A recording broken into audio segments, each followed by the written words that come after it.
I'm pretty sure we all know Morbius, right? One of the movies of all time. I saw this movie opening weekend and it just blew me away with how much of a Morbster piece it was. We just can't get enough of Dr. Michael Morbius, which is why a sequel needs to happen. I'm not going to sit here and do a super long intro to waste your time. I'm jumping right into it. So here are my top 3 reasons why a Morbius sequel must happen. So reason number 1 is the box office and critics score. Morbius is the highest grossing film of all time, making over more $1 billion at the box office, so of course, a sequel seems inevitable.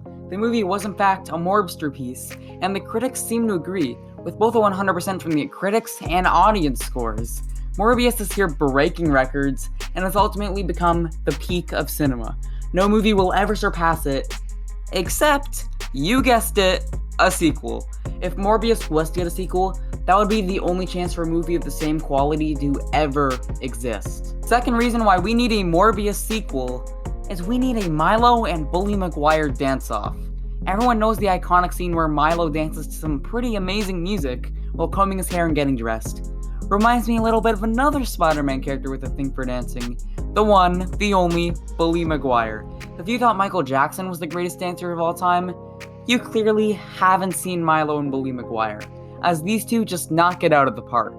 People have already made edits of this, but I want the real deal. Now that the Morbiverse is officially canon, anything can happen. Since Milo survived the film, his next mission should be to enter the Morbiverse and find Bully Maguire in his universe to see who is the ultimate dancer.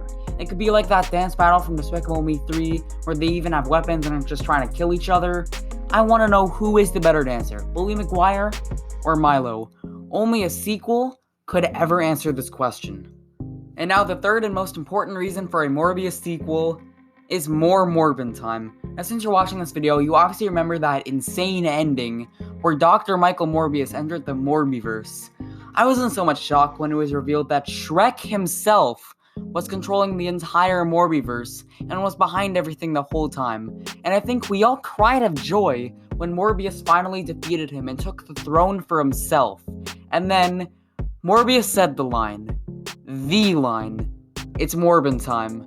I remember the entire theater just going absolutely crazy during that moment. It was crazier than the reaction to Toby and Andrew popping up in No Way Home. Obviously I can't show the footage here because the video will be taken down, but you all remember it very clearly. I really want to know more about the Morbiverse, and what is Dr. Michael Morbius going to do with this new power? Is he going to morb everyone? I really want to know what happens next.